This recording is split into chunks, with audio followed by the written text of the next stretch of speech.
Alright, so just a quick little overview video on how to install a 1-ton 12,000 BTU mini split. First thing you're going to do is you're going to go to your breaker panel and figure out if you have any space available for a 240 volt. In this case, I had space here. There was 2 breakers, but they weren't used for anything. So I ended up installing a 20 amp 240 volt. This is a dual pole. So if you remove your breaker on the back, you'll see, I'll show you a picture here in a second. There's going to be 2 separate poles, which is 120 and 120 to combine 240. So you put the breaker in, label it, make sure you know which one it's going to. Then you're going to want to run a conduit all the way from your box to the mini split. I use the same PVC cement. This is a one time PVC cement, just to make everything as watertight as possible, because we get a lot of flooding here, and there's a lot of moisture, so I don't want any moisture in these lines if possible. So this is this conduit. It's made for metallic conduit above ground and underground. Here's the part number for it. So then this goes down. Then you're gonna have an elbow. You can buy these elbows separately. You can go up, down, whatever you need. And then I just followed this other line. This is the other 240 that they had before for the central air. I'm actually going to be replacing this ultimately with a dual zone mini split system.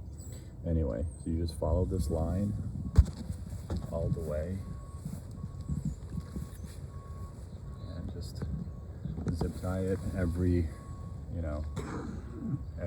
2 feet or so if you can. If not, you're going to have to use the little Daikin little hold downs. I'll show you in a second. So as you can see, even here, I used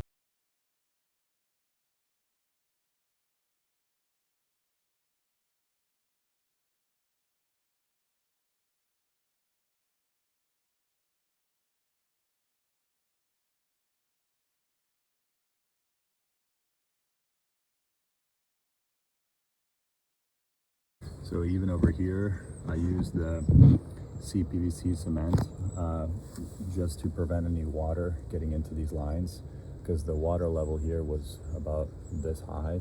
So if in the future flooding happens, at least it'll be minimal water inside these lines. So that goes all the way down. I'll show you in a second. Here's the hold downs that you use, the little Daikin.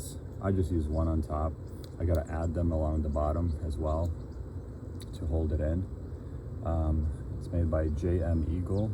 Looks like this is a 1/2 inch S40 rigid PVC conduit.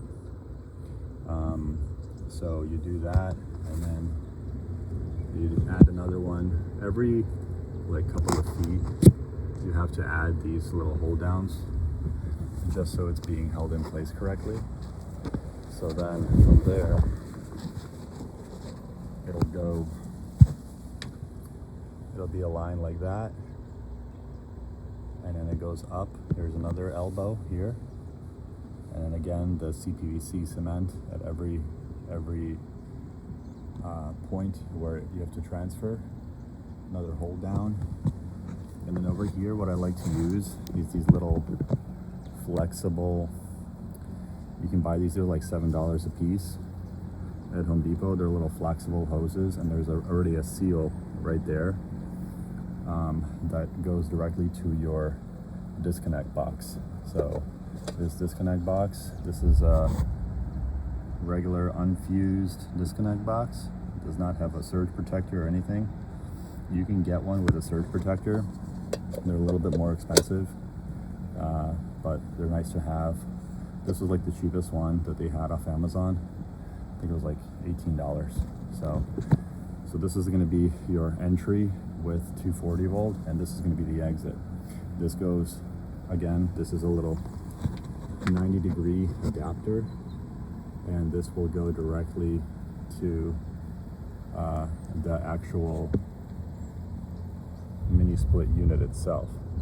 So I'll have pictures of all this up for you in a second that shows you, but underneath this cover, what's actually going on there. But so what you do is, this is going to be your 240 volt going into the unit, and these are both waterproof connections for the box, and this is going to be your communication wire. It's a 4-wire that goes from the mini split to the inside unit. So this goes inside here. I zip tied it to the unit, and then it goes down this way, and then it goes together with the line set all the way to the mini split inside unit. So, well, I'm going to show you how to drill this out. I had to buy a special drill bit for concrete block. It was like $27, and you have to drill it with water together at the same time so that it doesn't get overheated. And you have to drill it where there's a cavity inside your block. So you really don't want to drill it on like one of the joints. You know what I'm saying? So like, for example, this base. So for example, let's say you're drilling, right? You want to drill in one of these cavities. So you want to come in here, and for example, this is going to be the interior part. You're going to want to drill out here. You really don't want to drill at one of these seams because it's a lot more work for you to drill this out. You want to drill in one of these cavities, or try to. So then this goes in there, and then I just put a bunch of exteriors, the foam insulation for windows and doors, and then I'm going to put a duct. It's going to be a duct that goes like this and then down to cover all of this, like the HVAC duct. I just don't have it yet. Next, these lines, these are your high pressure lines. So the high pressure lines are wrapped in this like foil. It's almost like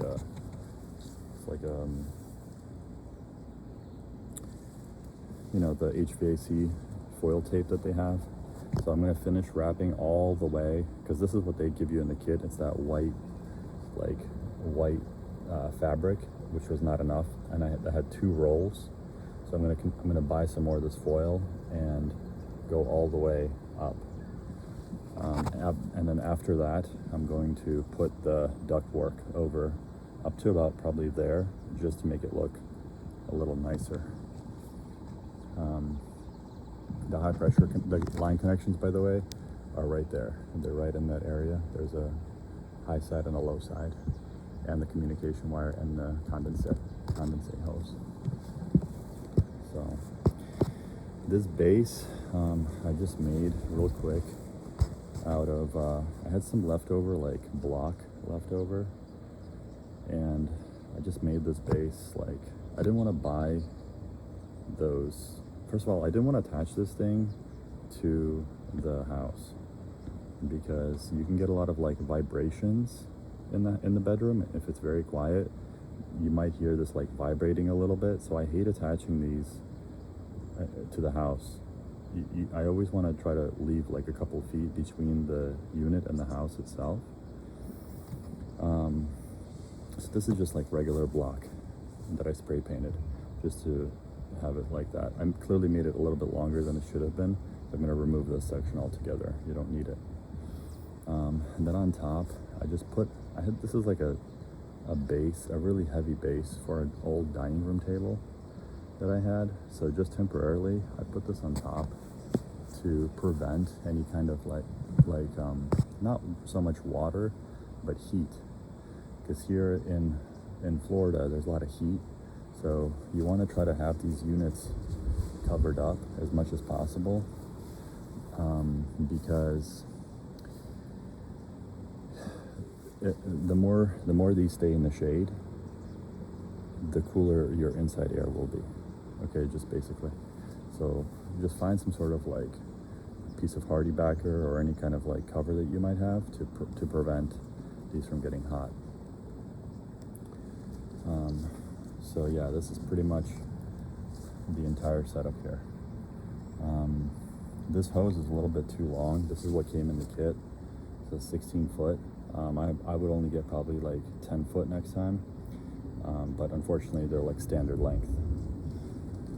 These are all pre-charged with R32 refrigerant, and I don't pull a vacuum on these, believe it or not. This is like the third one that I've installed, and I never pull a vacuum. All I do is purge. After opening the two valves, I just purge the high side just slightly for like a second to purge any kind of like air out of it, and the other two have worked like for already 4 years now without an issue. So I know a lot of people say you got to pull a vacuum. All I do is I check for leaks with my leak detector at all the fittings. I'll show you in a second, and that's it. So if there's no leaks, I let the gas out, I purge it slightly for like a second with this R32. This is, by the way, the new refrigerant. Actually, they're switching over to another one. There's like a brand new one, but there was a 410A, there's R32, and now there's like a new one. I forgot. It's like R34B or something.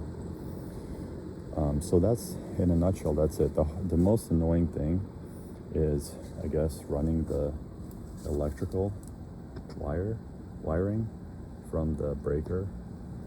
But other than that, there's really, it's time consuming to like drill the hole, I gotta say. That took probably at least 30 minutes, 40 minutes just to drill that hole with the bit.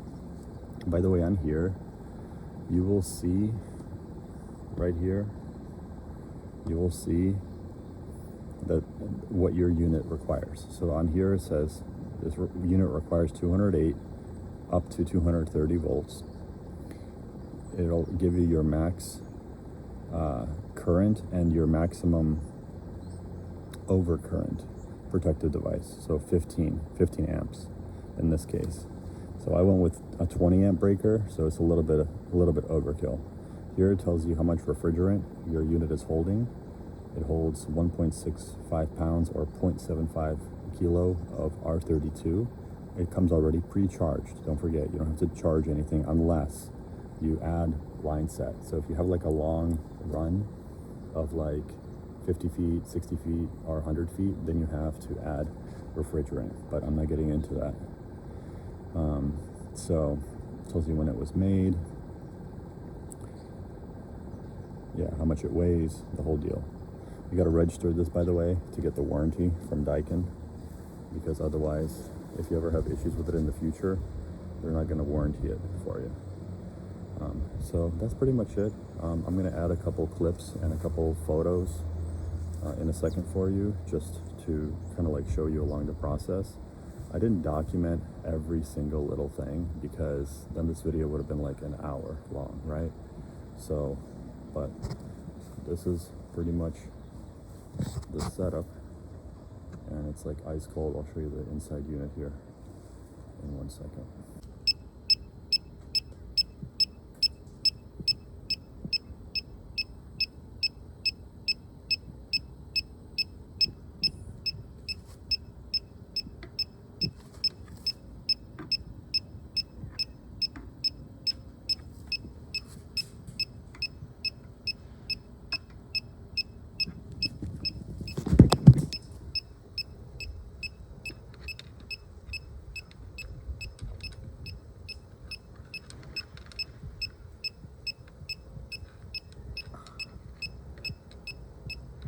When I check, make sure there's no leaks anywhere.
So here's the inside unit.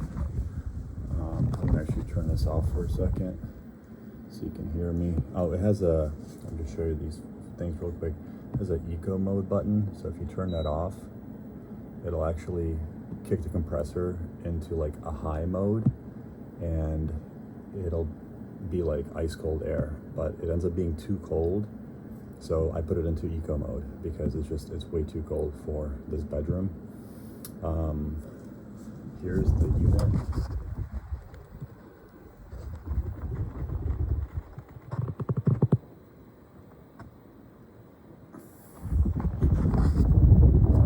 this off for now.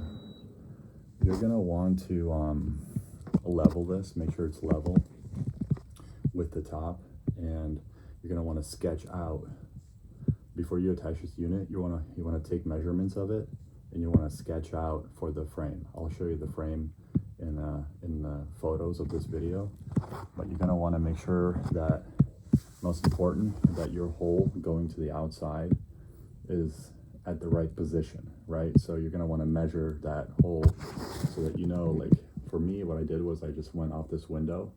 So I measured from there to there, and then I knew roughly like where the hole would have to be drilled at. So I went from the outside and I measured from there to there.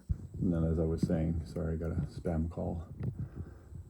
From the top, I also measured from the top of the window, and that gave me a rough idea of where to drill that hole. So you're gonna wanna be pretty precise. Definitely take your time mounting the inside unit, because you don't wanna keep like taking this thing off, putting it back, taking it off, putting it back. You wanna just mount it in one time. It clips into the top, and then you just press down, and it locks there and there. There's two little locking tabs. You want to do this once, especially I'm doing this on my own, so I don't have somebody to like hold anything for me, right? So when you're trying to like fish the line set through that wall and everything, you want to do this once, right? I don't want to like do this like 3 or 4 times trying to take this unit off. So measure like 3 times and mount the plate, make sure it's correct. So definitely take your time on that. I think that's it. What else am I missing? Oh, I was going to tell you one other thing. Definitely look on like Facebook Marketplace. I got this brand new in the box Facebook Marketplace. It's a 12,000 BTU unit for $400. They wanted $650, so they gave it to me for $450, and it was a return, because I don't know if you noticed in the condenser outside, there's a little dent in the side of the condenser, so I guess they returned it. But these units with the line set kit on Amazon go for like $1,200. So definitely like look around on Facebook Marketplace to see if you guys can find one of these cheaper. And then the other thing I was gonna say is try to avoid like those cheaper brands, like, you know, the cheap Chinese brands, like the knockoffs. Gree is the manufacturer for all those cheap Chinese mini splits. But you're gonna want to avoid like all those like Facebook Marketplace cheaper alternatives. You're gonna want to go with either Mitsubishi, Daikin, Panasonic, or like Bosch, or like somebody who's reputable. Because I mean, this is a pretty big investment, and it's time consuming to install this. So you don't want to have something that'll run for like 6 months to a year and then just going to give you problems, right? You want this thing to run for like years and years and years without doing anything. So definitely like spend the extra money and get yourself a quality. Daikin used to be made in Japan. They still make some of their commercial stuff in Japan, but now they transitioned to making all these 12,000 BTU splits in Malaysia, which is not great, obviously, but it's still a hell of a lot better than getting something from like made in China that cost them like $100 to make. That's why they're retailing those mini splits for like $350 or $400, because they cost them like $150 to make. You know what I'm saying? And for $150, you can't really make a good like mini split AC system if you think about it. So that's kind of like just a few helpful tips that I can give you on this. By the way, we did get a quote to put this in, and with running a line set and the electrician's fee, it ended up being almost $3,000 just in labor that the AC companies wanted to charge us just for the labor. So definitely, like, if you want to save almost like $3,000, I would go ahead and just like take a weekend off. Even if you've never done this before, if you go super slow like I did, it'll take you like 2 days maximum, like full days. First day you could do the electrical wiring and all the high voltage lines, and then the second day you could install the mini split. You know what I'm saying? So 2 days of work is worth it to me to save like almost $3 grand in labor. So that's all I got for you. Good luck.